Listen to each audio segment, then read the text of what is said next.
Hi guys, mambo vipi na kuaja dao. Kama uja subscribe kwa channel yangu guys, kindly subscribe and hit the notification bell. At least msupport nifike hata kama 200 hapo sawa au 500 mkiweza pia. So guys, napiga leo story. Leo ni story tu, ni mshene hapa na pale. Umbea. So guys, wacha nipige story nikiendelea na hii. Nikiendelea muangalie tu vitu yenye iko hapa tu. Ni mandhari tu, nilikuwa kwa barabara na safiri. Nilikuwa na safiri, sio hata kusafiri, kwa naenda tu kupeleka shughuli tu.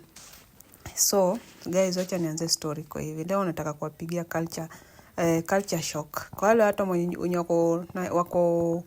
wako kwa Arabu mtaelewa, na wenye wako wanafanya kazi za nyumba mtaelewa tu sana. Hao ndo hii story na wahusu.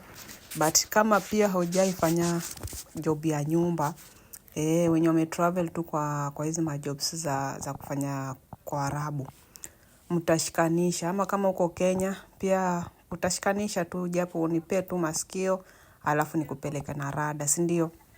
Sasa mimi my culture shock, siku moja nimekuja huku. Mimi nilikuja na kampuni moja ya nini, inaitwa aje, ya security. So mimi nilifanya huku kazi ya security kama mwaka moja na nusu hivi. Hiyo kazi ikaisha. So kazi kuisha, mimi nikasema mimi sirudi home, wacha nijitafutie kitu kingine. Si tumekuja hapa kutafuta do. So mimi hali ilikuwa ngumu. Tukaenda hivyo, tukakuwa natafuta job hazipatikani. Na sisi watu wenye tumelelewa kwa mtaa, magetoni huko, village nini, hiyo maisha yote tumepitia, unaona? So mimi nikajiambia kazi yote yenye itapita tu mbele yangu hivi nayo. So mimi ndio huyo nikaenda na job ya kwanza mimi kupata ilikuwa ya kampuni. Nikafanya hapo kwa kampuni miezi kadhaa hivi. Mshahara ikawa haifurahishi. Nikatoka huko nikakuja nikaanza kufanya nikatafuta kazi ya nyumba. So one day nimekaa tu hivi, nimeingia shughuli ya nyumba, sijaifanya, ilikuwa the first day. Nikasema tu liwe liwalo, tunatafuta pesa, wacha niingie. Nikasema aishuru. So tukaingia hapo hivyo, tukakuwa nafanya kazi. Ni mimi kwanza najiongelelea saa hizi. Nikaanza kufanya kazi hapo hivyo kwa nyumba, mdogo nini. Kazi ikakuwa tu na bamba, nilipata watu wazuri though. But wacha nitawapigia story tu. Na story mingi tu niko nayo, but hii ya leo ni culture shock yenye nilikutana nayo tu yani huku. So mdogo nikaingia job, nikakuwa nafanya my first time kuingia kwa nyumba ya Mwarabu kufanya kazi ya house girl. Ikakuwa ngumu noma hapo hivyo. Sikuwa nashikanisha rada, pole tu huyo boss akanielewa, huyo bibi ya boss wangu akanielewa. So kunielewa nikakuwa nachapa tu job. Pole tunasukumana, but siku rahisi. Nilikuwa na sweat paka haga jo. Hakuna kupumzika, hakuna nini. So Wakenya wenye mko Kenya, wenye mjafika huko, mnasikianga watu huko tu sijui analala sijui saa ngapi, sijui anaamka asubuhi wanalala asubuhi. Ni ukweli jo, ni ukweli. Mimi nilifanya kazi ya nyumba nikaona nitakufia huko jo, lakini nikajua tu wacha nivumilie at least nipate kitu ya yenye naweza tumia familia nyumbani, unaona? So nikafanya job ikakuwa inanilemea, najikaza nalemewa, najikaza tu. Alafu manyumba za huko ni mabungalow, yani manyumba kubwa na marumu nyingi. So ikawa tu tunasukumana tu pole. But huyo boss alikuwa Mlebanon. The first house mimi kwenda kufanya kazi alikuwa Mlebanon. So nikawa tu tunaenda na hivyo pole tunasukumana. Manze huku kazi ni mingi. Kazi sio ati kazi ni mingi azini unakuja kuemployiwa, hapana. Mimi azinasema kazi ni mob huko ndani ya nyumba. Ikawa inanilemea basi pole tu tukasukamana hivyo. Wanasemanga aje kusukumana. Tukaendeleanga tu pole tukakuja tukaelewana, rada nikashika after 3 months nikashika rada. So there's this day huyu nini bibi ya boss akaniambia ati manzeni aje, kuna wageni watakuja. ule simi nikasema wageni wanakuja. Alafu mimi nilikuwa na zile zangu za home. Nafikiria tu ati wageni wakikuja Joy inakuanga tu rahisi nini si ni furaha nini. Mazee mimi nilikuwa out of content mazee. Nilikuwa siko rada. So mimi nikafurahi nikasema wanakuja at least unajua tu wageni wakikuja nikafikiria tu watakuja na kwenda. So cheki mimi nimefurahi tu nikasema watu watakuja tu, alafu walikuwa wameniambia watakuja saa 12 jioni. Sasa nikashangaa hao wanakujaje saa 12 jioni kwa makeja za watu, ama wanakuja kulala? Sasa mimi nikajijazia tu nikasema labda hao ni wakulala. Unajua huko kwetu mtu akikwambia anakuja kwako anakujanga masaa zingine hapo hivyo saa 5 saa ngapi, but akikona anakuja jioni masaa 12 unajua jamaa atalala ama mtu atalala. So mimi nikajiwekea tu kwa akili yangu nikasema hao ni wakulala. Sasa acha penye nilishangaa ikafika saa 3 sasa wakakaribisha wageni wakakuja saa 12 wakakaa nikafikiria si watakaa tu, alafu yani unajua sisi kwetu huko penye nimezoea wageni wakikuja dakika ngapi hivi tunafanyaje, tunawakaribisha like 30 minutes or 1 hour. Hiyo ni ya kukula na kupiga story. Wakishamaliza kukula alafu machakula yetu zinakuanga tu huku chakula peke yake ni meza karibu 3-4 manze, ama meza moja kubwa mwecheche ile big sana unaona. Sasa mimi nimezoea hizo zangu tu za home, nafikiria ni kitu yani ni itakuwa tu rahisi tu, yani ni kungoja vyombo 2-3 na watu walikuwa wanakuja hata si wengi, walikuwa tu kama 5 mtu 5 hivi. So kwa kwetu mtu 5 angekuja hiyo vyombo si mingi sana, unaweza cheza tu na rada kama ya 1 hour ushamaza kuosha umepanga nini vitu shamaliza umetoka yani umetoka kwa jikoni unaona. Mimi nikasema sasa wacha sasa ni sawa. Sasa wamaliza kukula by saa 2 walikuwa wameanza kukula, by saa 1 hivi walikuwa wameanza kukula. Sasa hawa jamaa huku kuanza kukula, sisi kwetu mtu anaanza kwanza na chai, kama ni wajioni labda wataanza na vitu ndogo ndogo hapo hivyo at least. Huku mtu anaanza na sijui yani nilishangaa mtu anaanza kwanza wanapiga kwanza hizo manini inaitwaje hizi, wanapiga magahu wa kwanza. Ameshamaliza hiyo gahu, acha nikwambie ni kofi kofi ya Kiarabu hivi. Sasa wanaitanga gahu huko kwa watu washikanishi rada, but mimi najua Kenya yenye hapo hivyo mtashikanisha tu, yenye wamekuja kufanya kazi huko wanajua hizo machuom hizo majina yani hizo vocabularies. So wakapiga hizo magaho wakakunywa wakamaliza, tukatoa vyombo. Kumaliza kutoa vyombo, cheki nilikuwa nimeletewa mtu paka wa nje anisaidie. Juu mimi nilikuwa nafikiria sasa wameleta mtu wa nje juu so anisaidie tu haraka ndo nimaliza alafu hiyo story die. Basi nikaendelea tu kuchapa jo pole. By the time nafika saa 4 hivi mimi nafikiria sasa hapo ndio time ya watu wameshamaliza kila kitu, sasa ni kwenda tu kuoshana vyombo. Alafu mavyombo za huko vyombo zimejaa sink, zimetapaka kila mahali. Sio ati wanakula kitu moja kama sisi, ati labda kuku tu, ati mtu umechinjiwa kuku na ka sauce hapo hivyo kasukuma nini tu soda tuko hapo labda umenunua. Alafu kuna unajua tu zile tu rada zetu za Kenya ndo mimi bado nilikuwa nayo kwa kichwa. Watu wako na vibakuli ndogo ndogo hivi, wacha siku moja nitawafanyia video. Vibakuli ndogo ndogo hivi wamekaa hapo side. Sasa hivi vibakuli vimejaza tu vitu ndogo ndogo tu, yani hata unaona tu sasa hii ni utoto. Kumbe wale watu wanabambika na hizo vitu. Sasa mimi nikasema alafu vyombo kwa jikoni vyombo na ilikuwa noma, vyombo ilikuwa mingi vyombo pia ilikuwa mingi. Sasa kwa mingi hivyo nikafikiria sasa vyombo yani umeosha paka sink, yani umeosha vyombo paka ni umekaosha umeweka ndani, bado zinakuja tu, bado anaitisha tu anakula sijui nini hizo yani vitu ndogo ndogo tu hapa yenye unaona tu ni ufala unaona. So bado wanakula kufika masaa 4. So unajuanga ile unajipea time, unasema wacha nifanye haraka. Ikifika kama masaa umejipea time like 30 minutes unamaliza vyombo. Like not 30 minutes, yani kuna pale unafika, kuna sehemu unafika na unaona kama umechoka na unaanza kuluzi, yani nguvu imeisha. Lakini unajisukuma unasema wacha nijikaze tu, like naenda kumaliza hata 30 minutes haitaisha kama sijamaliza. Sasa usikii udem alienda karibu masaa 4.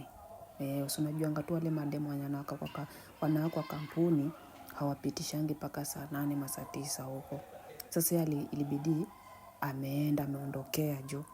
So mimi nikaendelea. Hiyo ndio ilikuwa siku yangu ya kwanza kwa experience jo. Halafu niliona ni kama maajabu. Juu mimi nasikia watu wanakesha sijui Saudi Arabia, sijui wapi, mimi nasikianga story. Hiyo siku ilikuwa sasa ni story yangu. Na ningesema na watu wenye wanawake. Hapo nimeingia kwa nyumba ya Mwarabu, lakini ilikuwa ni mimi nimejipeleka. Jo, na watu wenye wanajipelekanga na wenye wanapelekwanga. Sasa tuseme mtu amepelekwa for 2 years. Mtu anasikianga aje? Manze kama wewe ni team strong uko hapo hivyo nje unasikiza hii audio hii video yangu hapa hivi. Manze yani salute kwenu, salute. Yani salute nyingi sana. So mimi nikajiambia sasa hapa ningekuja sasa nimekuja ati 2 years tumesign contract. Wewe imagine hapo sikuwa nimesign contract. Nimekuja tu kutafuta kazi kama temporary tu, mtu wa free visa nini nataka kazi.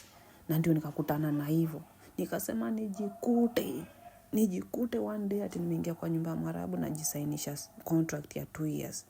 Mimi unajua sasa mimi nafanyanga hizi job. After sasa hapo ndawapiga tu story nyingine tena. So nikaendelea tuendelee na hii culture shock yenye niliona huku. Culture shock ya huku jo, watu hawatembeleani mchana.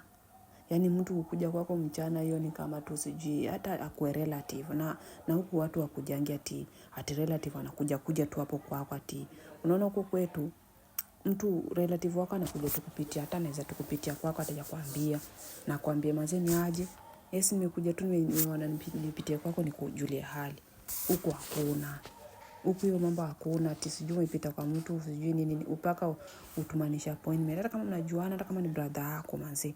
Hakuna hiyo ati kitu ati sijui ati ni ndugu yangu acha tu niende atanikaribisha. Huko hiyo kitu hakuna. Hiyo kwanza ndio culture moja nilipigwa nayo shock. So nikaona relative akitaka kukuja kwa hao ya ndugu yake ama ya dada yake ama relative yoyote, lazima tu kwanza mwaliko jo. Unakuja officially mwaliko, unapigwa mwaliko hapo, unapiga mwaliko wengine hatari. Waambia manzeni aje siku fulani nitakuja, nitamokolize. Acha nitumie lugha ya mtaa kiasi. Nitakuja jo. Alafu anaanza kukutayarisha food nini vitu zao hizo. Machingchong na hizo vitu zao. But huwezi tu kupita kwa mlango ya mtu hata unaona hata kama uko tu karibu ati uko karibu. Ati ndugu yako sijui ni kucross barabara unaenda kwake. Hakuna. Ama relative wako fulani ati sijui barabara ndio imekatizia. Ati sasa anytime unaweza muona. Wewe mnaweza tu kutana huko barabara mkasalimiana, lakini sio ati kuingia kwa nyumba. Kwa nyumba hiyo inakuwa tena vitu vingine noma sana, ni mpango mwingine unaambia mtu ajipange yani. Lazima tuambie mtu. Sasa hiyo ndio kwanza kitu ya kwanza. Ilinipiga shock mpaka nikasema hii maculture zao zinakaaje. Haya sasa tukaenda. Sasa acha niwapeleke kwa nyingine. Mwecheche. Nyingine noma sana. Sasa nikafanyaje? Nikakuwa tena nyingine nikaona sasa tuseme ilikuwa imefika. Acha tuendelee na story. Ikafika saa 7 usiku. Saa 8 mpaka nikauliza huyo dem, watu sasa mimi nilikuwa nafikiri wanalala juu. Kumbe hawalali. Yaani hawalali hapo, like hawalali kwa nyumba. Walikuja tu kutembea na wakaenda juu. So kufika masaa 8, masaa 9 ndio sasa wanaanza kujiangalia tena kwa kioo eti wanataka sasa kuenda juu. Wanaanza kusema kwa heri, wanaanza kubusiana. Imekuwa safi sana, wanabusiana wanataka kuenda. Jona vyombo wameniachoko kwa sinki, yani vyombo mingi. Sasa venye wanajipanga kwenda hivyo, manze inabidi tena urudi huko kwa dining, uanze kupanga hizo matebo, urudishe, upanguze, Alafu yani umake sure kila kitu iko safi. Huwezi tu ondoka hivi tukienda sijui tu katikati job iko mingi kwa jikoni. Hapana. Urudishe hizo vyombo chocolate manini kwa kabati, uzipange tu vizuri kabisa yani. Ndio fanyeje? Ndo kuja umalize kama ulikuwa umeosha vyombo ndiko sasa tuseme umeshamaliza sitting room. Labda uko na watoto hapo hivyo, umake sure watoto wamelala. Alafu urudi kitchen. Sasa umalize anza kupiga ma kitchens. Nakwambia usiku mimi nilala saa 9 jo. Saa 9:30 mimi nalala. Mimi nikashanga hapa ni rada. Yaani rada ni gani? Hivi ndio itakuwa ama ni aje. Na hivi kwa tiri ni siku ya Ramadhani. Wewe acha siku ya Ramadhani pia ni vitu zingine. Hiyo kwanza story ya Ramadhani nitawapigia tu venye inakuanga. So kama uko Kenya manze, alafu na dream eti kukuja kwa nyumba za hao Arabu. Jo wewe jipange kama wewe ni mtu ni mvivu. Huku utoboi jo, huku utoboi. Mimi ni siku ya kwanza lakini nilikuwa nataka kutapika shoka jo. Unaona? So kidogo hapo hivyo nikafanyaje? Nikamaliza vyombo vangu saa 9:30. Wewe jua hapo sijaoga, mtu wangu sijaoga, nilioga asubuhi na kusweti nimesweat haga kutembea hapo. Nimetembea paka miguu inauma jo, paka unasikia tu misuli imekataa hata kujistretch. Kiuno nayo usiongee, kiuno nayo ilikuwa inataka kukatika jo. Nikasema hii kazi manzi kama si umaskini. Mia siwezi kutamania hata rafiki yangu akuje huko ati afanye kazi ya nyumba. Yaani hata adui acha na rafiki. Adui yangu tu. Siwezi mtamania ati akuje huko afanye job kwa nyumba. Ilikuwa noma jo. Ilikuwa noma ile uweze tu tamani mtu hata rafiki hata tu adui akuje afanye kwa nyumba. Hiyo sasa acha nikupeleka na rada. Nikafanya kazi hiyo masaa 9 ndio nikamaliza nikapanga kila kitu. Na unajua ukipanga hivyo asubuhi huyo demo anakuja anaamka asubuhi anaanza kusorora ni nini ukumaliza. Lazima umalize like maliza ni pesa ndio analipa si ndio? Lazima upige hiyo shughuli hiyo siku na umalize. Sasa mimi nikabaki hapo nikijiuliza hapa sasa ningekuwa nimeletwa tu years mimi ningetapika damu. Mimi ningetapika tu shoka jo. So mimi nikapiga shughuli nikamaliza nikarap nini watu wakaenda masaa 9 hizo nikaanza kwa kumalizana na majikoni. Sasa kumaliza hapo hivyo nikaenda nikaoga haraka mbio haraka yani teke ngori nikaingia kwa bafu nikaoga nikamaliza kuweka tu hivi kichwa. Sikia sasa pale pengine pale ambapo niliona watu jua najua kutumia watu. So unaona nimelala saa 9 manzio dem kabla ajenda kulala yeye alala karibu saa 10 shasali alienda kusali. Alimaliza kusali aka make sure watoto wameshalala wameingia kwa maroom zao yeye akaenda kulala jo. Kabla hajalala akaniambia manze mimi najua umelala late. Sasa kesho amka saa kama saa 3 saa 2. Sasa hiyo ati amekuhurumia kabisa. Na imagine umelala saa 9. Saa 9:30. Sasa mimi nikasema hii sasa unalala ama hii ni mchezo tu unaambiwa wataenda kuweka kichwa kwa malazi alafu waamke. So mimi nikasema tu acha tu nitii sababu nataka mimi nikatii tu nikaenda nikalala saa 3 hapo hivyo nikaamka.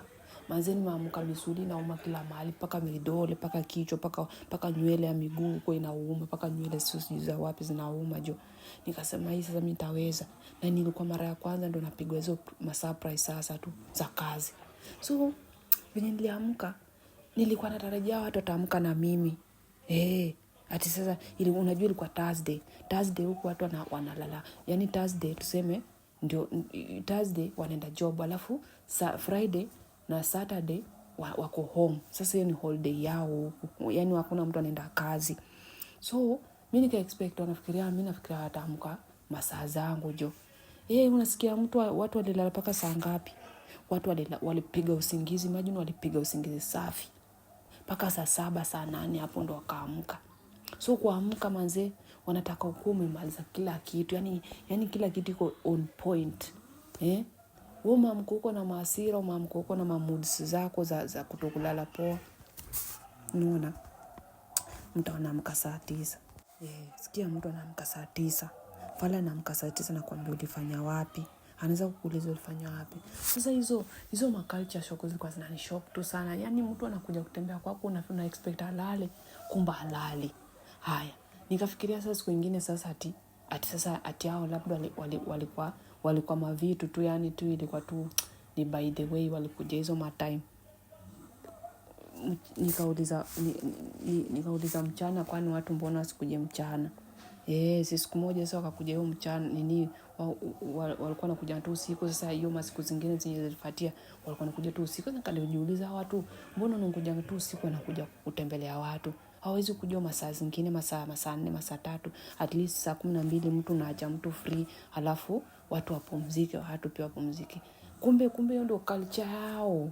Mimi sikuwa najua, sikuwa nashikanisha. Kumbe ile ndio culture. So sikia, hiyo ndio culture. Unaona?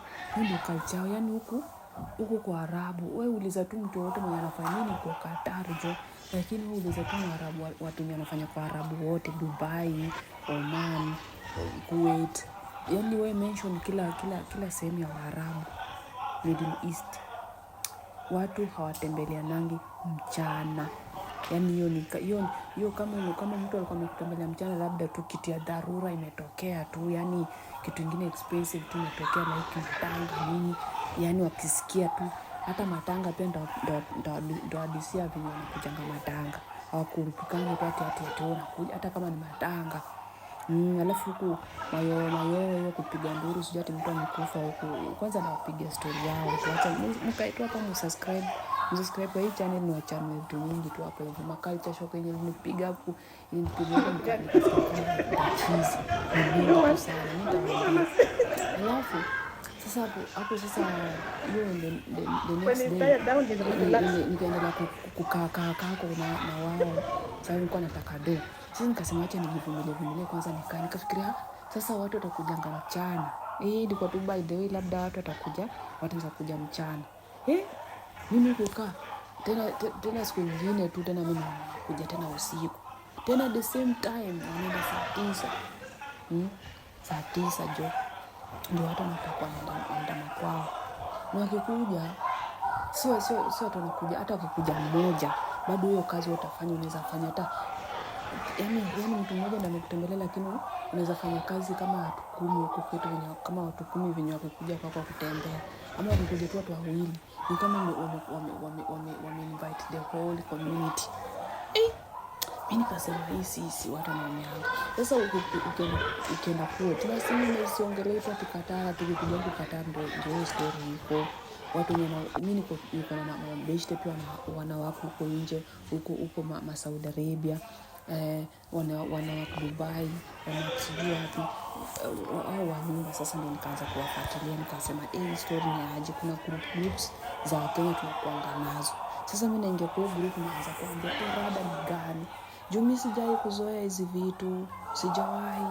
Ndio the first time sasa, alafu mimi nashangaa tu. Wananiambia, kuna wenye walikuwa wananiambia, wananichanua hapa, wewe shika rada hiyo ni kawaida. Nikasema ni kawaida vipi? So watu wengine huko Kenya kwetu mkifikirianga ati watu wageni wanakaribishwa saa 2, saa 3, saa 4, saa 5, saa 6, saa 7 mpaka saa 12, na wao ni wageni wa kwenda ndio wanakuja hizo matime. Huku sasa ni hapana. Huku wanakaribisha usiku saa 12. But mimi kuja kachini nikarealize like hao watu wanafanya hivi because wako na nini, ni nchi yao ndio iko joto. Sasa hawezi kutembea mchana. Mimi hivyo ndio niliona juu mtu huwezi tu kuja kwa mtu saa 2 usiku alafu nakapaka saa 9, saa 10 ndio uende kwako. Hiyo ni gani? Sio, ni kama tu waliimpress hizo culture zao because ni joto. Huku manze by the hata mchana pia uzitembea. Wakati wa sama huwezi tembea mchana. Huwezi, na hapo utasweat hapo, utafika na hizo mabubu zako penye unaenda kama na mangozi zao nyeupe hizi.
So acha niwaambie about hii video yenye mnaona hapa hivi. Hapa ni mausiku. So hapa hivi kitu ingine tena kuja kujigundua huku. Manze usiku mashughuli zinatendeka huku ile deadly. Yaani huku events, vitu mingi yani, maofisi, manini, usiku kama kuanzia tu saa 2 mpaka saa 7 usiku, saa 8. Huku mashughuli zinapigwa zile deadly yani. Huku yani movement za huku kutembea usiku yani hata uwezi sema tuogope kutembea. Kwa hapa hivi unatembea venye unataka, security iko fiti. Magari unaona tu hapo ni highway. Na hapo hivyo ni sehemu yenye iko karibu na bahari. Sio ati iko karibu na bahari, imezungukwa na bahari hiyo sehemu. Hiyo highway nyika hapo hivyo. Yaani ukisongea tu hapo kidogo mita 2, yaani miguu 2 unapiga tu step na una cross tu ile side nyingine. Ukicross tu hiyo barabara hiyo side nyingine ni bahari. Huwezi pita hapo hivyo, huwezi cross hapo hivyo. So mashughuli zinapigwa usiku. Kama hivi niko naleta hapa mtoto wa client fulani amekuja hapa ku train. Kuna judo na kuna hizi karate. So hapa hivi niko nimeleta, kuna huyo wangu mwenye anafanya kwao anafanya karate. So hapa hivi nimekuja nimsorore tu yani, alafu kisha maliza alafu nimrudishe home. So hapa hivi kuna matrain mara 2. So mashughuli zinapigwa usiku. Hapa ilikuwa karibu saa 2. Hizi mashughuli zinapigwa usiku. Huku yani usiku inakuanga tu kama mchana jo. Nakunanga tu sijui utachelewa, sijui umechelewa, sijui. Yani kuna normal life tu yani. Unajua huko kwetu ikifika masaa 12 venye watu kwanza sisi wenye watu tunatoka vijijini huko. Mama tuna ghetto. Unakuanga tuna hiyo mimi nitafika saa ngapi nyumbani? Nifika saa 12 jo. Masaa ziruhusu wewe ukae nje mpaka masaa 6, masaa ngapi. So huku ni free yani ni free. Yenye Ruto anasemanga sijui anataka kutufikisha sijui Singapore. Ruto pia anacheza jo. So hapa hivi mashughuli mingi, activity mingi yani zinatendeka usiku. Na si ati sijui utakuunguka, sijui utakuwa peke yako kwa barabara, sijui utapata taxi, sijui uanze kuwari yani ati sijui nitachelewa, sijui itakuaje. Yani vitu zingine manzi. Yani kama tu ingekuwa tu ati au mapolitician wetu wana invest Kenya, kama country zetu tu za Kiafrika. Hizi ndo masehemu pia tunataka si tufike. Yani level kama hizi yenye mtu ukienda nje you don't have to worry tutapigwa ngeta.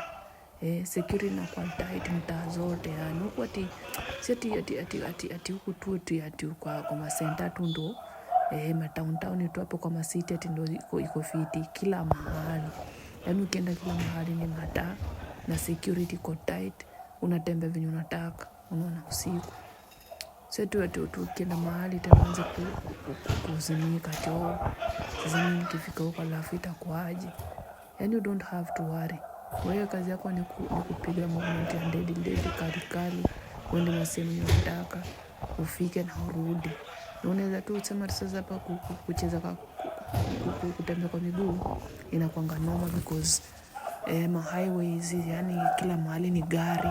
Watu wako wanabarikiwa alafu huku pia Kenya nilikuja notice magari huku manze ni cheap, unapata paka yani hata 10,000 15,000 unapata ndinga. Yani second hand unapata hata na 10. Ndio venye level ya maisha iko huku yani 10,000 unapata gari. Sasa 10,000 ya Kenya ya huku yani. Sasa kama unaweza piga mahesabu inaweza toka kama unaweka kama 10,000 nusu ngapi, kwa hivyo unapata za Kenya. Second hand hizi mauba hizi watu wanaendesha huko magari noma za Uber. Sasa hapo hivyo ndo Ruto anasema nataka kutufikisha. Kabla tufikishe huko kwanza anze tuna Qatar na Dubai. Basi tuwepeleke huko Singapore. atupeleke tu hapo Dubai, atupeleke tu hapo hivi Qatar, tuje tuone mazingira. Sio watu wanakujanga huku sijui wanafikirianga nini ukitoka huku. Watu wameinvest kwa mama. Vitu kama hizi huwezi fanya huko Kenya. Hizi atu unapeleka mtoto wako sijui masaa ngapi ya usiku. Jo utaterroriziwa kwa njia ushangaa. Unaona? Alafu tuseme huko kwa masehemu zile. Unajua kila mahali ni town. Hiyo ndio mimi napendea hizi magava za huko. Kila mahali wanaeka ikuwe city. Yaani ukitembea unaona kila mahali iko inafanana na kwingine penye umetoka. Sasa sijui ati ukienda Nairobi tu ndio kumewaka. Ukirudi huku chini ma city zingine za huku chini ati hazina light. Ama sijui barabara sijui ziko aje. Huku mimi simaonyesha tu watu wenye waje video zangu. Hebu msorori hizo mavideo hizo mavideo nimeposti hapo hivyo za nimesorora kwa barabara nimezunguka kwa barabara muone. Watu wameinvest kwa barabara zao jo. Malight kila mahali unakulipa shilingi unaiokota anytime any day. Unaona? So ikifikia sehemu mabarabara ziko hivyo ujue sasa tumefika pazuri jo. Sio kwamba ati Nairobi tu ndio unaona kama buildings zote nini.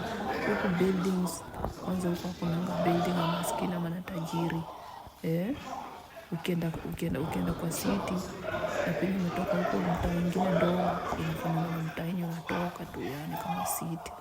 Unaona? So mimi kitu ndio pia imenijaza huku tu yani kwa Arabu unaona. Vitu zao ziko classic. Wameinvest kwa barabara, wameinvest kwa mijengo, wameinvest kwa system zao zinawaka yani si kama sisi huko na system zetu mzee kitambo wakwe mlipana mpaka umechoka. Kwanza hata huko hakunanga hongo. Nitawaambia stories za huko about makanjo. Makanjo huko hawachukui hongo. Huku sheria inakata nini sehemu zote. Umefanya kosa ni sijui hapa hiyo ikutambui. Ukifanya kosa umefanya kosa unaenda ndani au urudishwe kwenu kama ni foreigner. Unanielewa? So kuna zile system zetu zingekuwa hivyo manzi hata sisi tu yani tungekuwa mbali.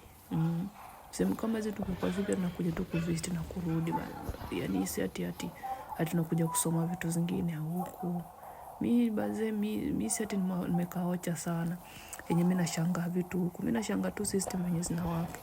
Cause mimi wacha nimekaa Magedon huko Isili wapi nimekaa na Mombasa nimekaa. So mimi life sijui ati ghetto, sijui town, sijui city, sijui manini, sijui mama kwenda sijui hizo zinaitwangaje kuishi kwa village nini zote hizo mimi nimetambua sana. Mimi nimeishi tu so yani mimi ukinitupa jangwani na naweza kusurvive, ukinitupa sijui wapi naweza kusurvive. Maisha ya city na ya nini inaitwaje maisha ya ocha yote mimi naitambua. Unaona? So mimi watu wakikujanga huku sijui ati wanasifia huku. Kwanza watu lazima tu tuwape maua yao. Watu sio binafsi kama sisi ma politician wetu. Unaona? So hapa hivi manzi acha niwachapie tu story ile kwa saa 2 nimeleta mtoto wa client hapa hivi kucheza hizi vitu. Uje Kenya unaweza peleka saa 6 usiku mtoto sijui mabombe usijaishi na mabombe hao. Wenye wako na pesa vile. Nimeishi na middle class mimi. Lakini mabombe sasa tuseme sasa atu kwa minister. Tuseme kama mabombe kama minister masijui manani au majina kubwa yani labda wanaishi maisha kama inatujui. But mimi naweza sema tu maisha kama hii siku eti naishiwa na mabombe iko tu ya maisha kila mtu normal. Huku by the way hakunanga ati ule ni tajiri ati sijui ni maskini. Juu huwezi watofautisha maisha yenye wanaishi sehemu yenye wanaishi manyumba zinafanana yani boss anakaa kwa nyumba kama ile mtu ako na pesa kuna na nyumba kama ile inafanana na mtu mwenye mi sijaiona huko maskini. Maskini ni watu wenye wanakuja huko kufanya kazi. Mimi ndio kitu nishaisoma tu huko. Maskini ni sisi wenye tunakuja huko kufanya kazi. Mimi acha tu niongee venye iko. Hatutaki kushuga coat kitu hapa hivi. Na mzee mnielewe, si ati mimi sipendi nchi yangu. Mimi naipenda tu Kenya, ndio that's why mimi naikosoa. Mimi naikosoa kulingana na politician wetu ndio mtuangusha. Vitu kama hivi tungekuwa sisi pia tunajivunia huko kwetu nini. Vitu hivi yani rada iko tu safi. Lakini unakuta rada walichafua na watu wachache. Ndio maana tunakuja huku tunaona vitu kama hivi tunashangaa. Ni vitu ya kawaida tu. Huku huwezi shangaa ati ule ni tajiri. Hata ule sasa anaendesha sijui Pajero, sijui anaendesha sijui Range Rover, sijui anaendesha sijui manani.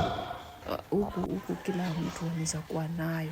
Yani system ina work for everyone. Wewe ni nguvu yako tu, sasa kazi yako ndio itamata, unaona? Job ni unaichapa ndio itamata, sasa wewe itadetermine unataka kuendesha kitu gani. But anyway, siwezi tu kujaji sana, but mimi mjue tu kwa maisha iko favorable kwa kila mtu. Na wako kila mtu job kwa tu mtu wa bidii na upate kitu yenye job yenye ulisomea na career yako na upate tu fiti. Kuomoka pia.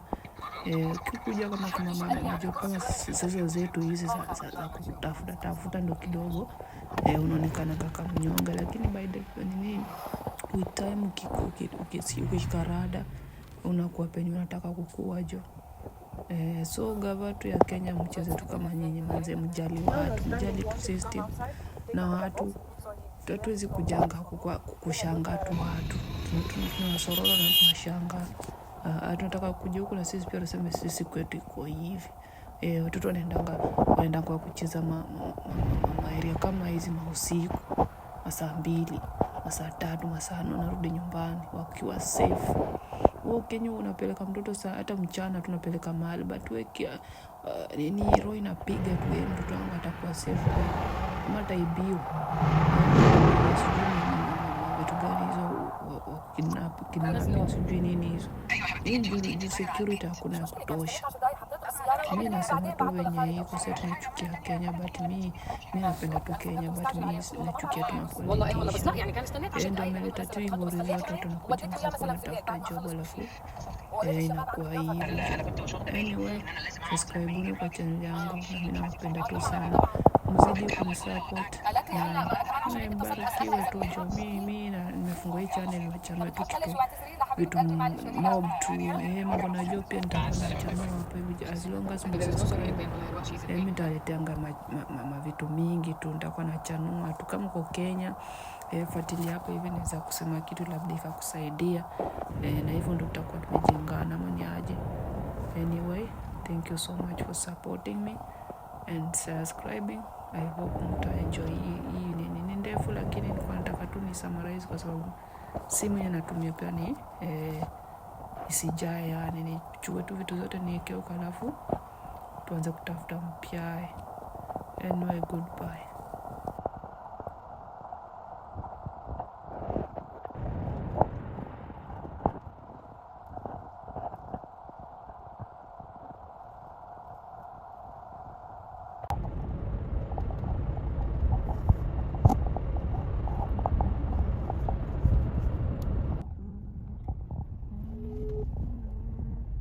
House. Speak house. Yeah, give time.